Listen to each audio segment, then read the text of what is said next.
I'm not sure if you saw this headline from Time Magazine this week. I mean, why would you? Does anyone still read it? They still make a magazine? Time? Really? Okay. Well, if you say so.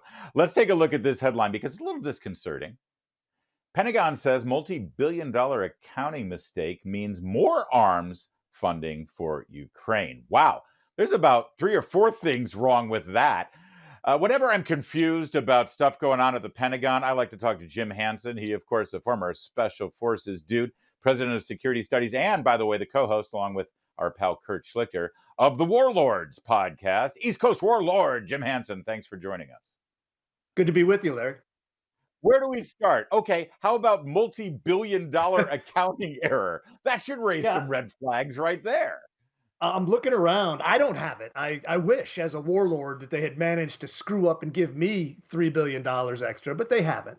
And it's a little bit scary. First of all, there's constantly, this idea that the Pentagon doesn't know what they spend on things, and that's just a fact. They have never passed an audit in my adult lifetime, so we can't trust their accounting. But now, conveniently, they found an extra couple billion for Zelensky and his war on Putin. I'm not sure that's a good thing. Yeah, that's the second part of it. I mean, the multi-billion-dollar accounting error is already enough to sort of say, hey, maybe we got a problem over the Pentagon. But if who's the beneficiary? Hey, more weapons for Ukraine. Shocker. Who could have seen that coming? I mean, and they're shameless in the way they are pursuing this. As a warlord, I'm offended by the warmongering going on by the left, the Democrats and their Republican allies. This is a bipartisan screw up in pushing this war long past any logical conclusion. The time to stop this was almost a year ago because we haven't substantively changed the battlefield in that amount of time. Putin still has the Donbass Crescent and Crimea, and Ukraine has the rest. That's where we're going to end up. Let's get there. Yeah. It's funny. You saw, of course, and I saw you commenting on it on social media, Donald Trump's town hall with Caitlin Collins at CNN. And that one moment when Collins kept pressing him, do you want Ukraine to win? Do you want Ukraine to win? Has anyone told you what winning looks like yet, Jim Hansen? I still have not heard anybody actually articulate what a win looks like for Ukraine. The only things I've heard anyone say that they would consider victory are things that Putin is never going to accept. So the idea that they're going to push them not only back across the border, there in the Russian-speaking provinces, the Donbass, but also out of Crimea, which they've been in since 2014 and historically have a lot of ties to, is crazy talk. And I think a lot of them even want to go farther than that. They want to defeat Putin and push him out of power. Now, I'm sorry, Vlad's not going to go down a punk. So you push him into a corner like that, bad things are going to happen. And all their ideas for victory seem to have that as the end result. Well, I mean, the only thing that would result in that end would be an absolute bloodbath. And listen, maybe the Ukrainians are making the calculation that it is worth losing tens, hundreds of thousands of Ukrainian lives for that end goal. But it's certainly not for us to say, or a candidate for president to say in a forum like that. Excuse me, let me just follow up. Can you say if you want Ukraine or Russia to win this war? I want everybody to stop dying. They're dying, Russians and Ukrainians. I want them to stop dying. And I'll have that done. I'll have that done in 24 hours. I'll have it done. You need the power of the presidency to do it. But you won't say that you want Ukraine to win. You know what I'll say? I'll say this. I want Europe to put up more money because they're in for 20 billion. We're in for 170, and they should be. And they should equalize. They have plenty of money. They should equalize. I got with NATO. But when I sat down, I got them to put up hundreds of billions of dollars that they weren't paying under Obama and Bush and all of these other presidents. That's why they're able to help them fight the war because of the money I got. But I want Europe. What's happening in Ukraine, excuse me. Mr. I want President. Europe to put up more money. No, it's. I think Trump did a great job. First of all, Trump killed in that forum. He myrtleized Caitlin Collins. But in that case, he gave the correct answer. The correct answer is we want the war to end. It is not in anybody's interest for that to continue because the opportunity for even an accidental escalation continues. A bunch of civilians get killed, Americans on the ground helping Ukraine, which there are now, get killed. Not combat troops, but there are plenty of contractors and intel guys and people in camouflage suits, running around.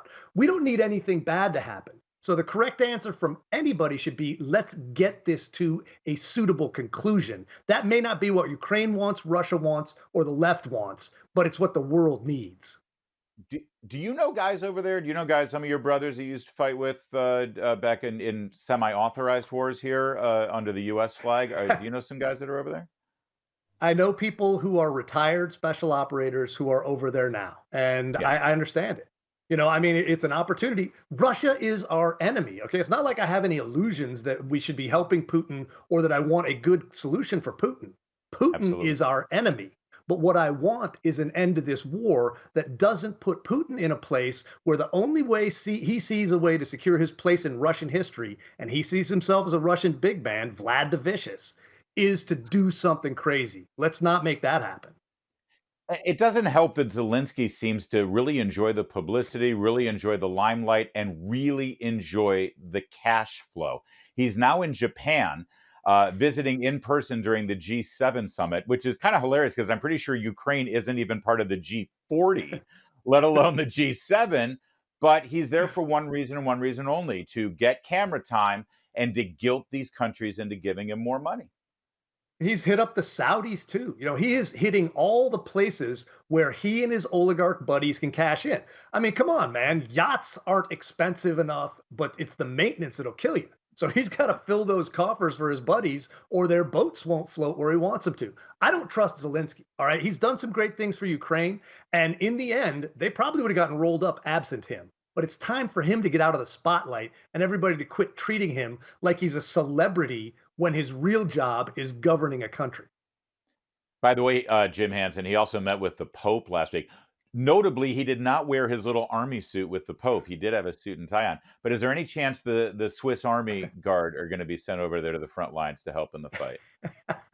What did Stalin say? How many divisions does the Pope have? I'm Right. not too worried, right, about the Vatican jumping in this. So I think Zelensky's got enough with the U.S. and everybody else backing him. He's got too much help at this point, and that's the problem. He's got no reason to make peace. Somebody needs to tell him the time is now, buddy.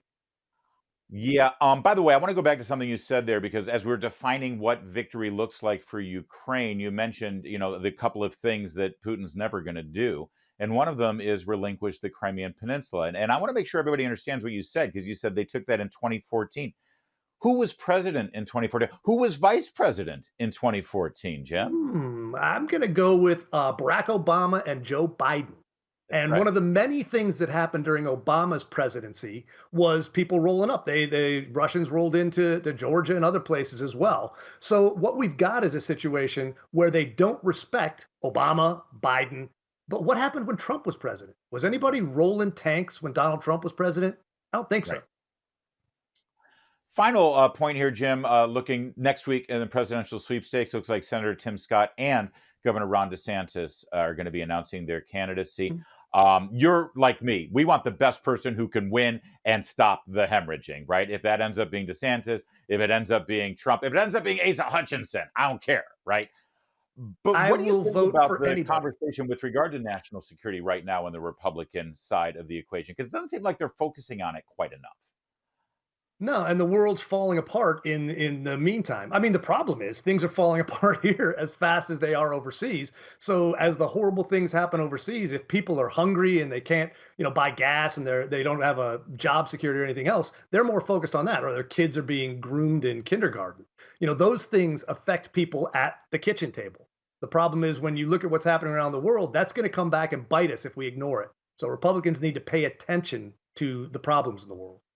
So you don't think DeSantis should get up there in his announcement and say, "I will crush Putin like I crushed Mickey Mouse"? I think Putin doesn't really worry about Ron DeSantis because DeSantis is smart enough to do something that benefits all of us, not to grandstand like all the people who are playing the Zelensky standing game are. Listen, this is going to be a fascinating year as Republicans make their choice, and I'm happy to have Jim Hanson as one of the experts I turn to get his opinion. He's my Uncle Jimbo, and you can find him there with the Warlords podcast with my other uncle, Kurt Schlichter. More to come on O'Connor tonight.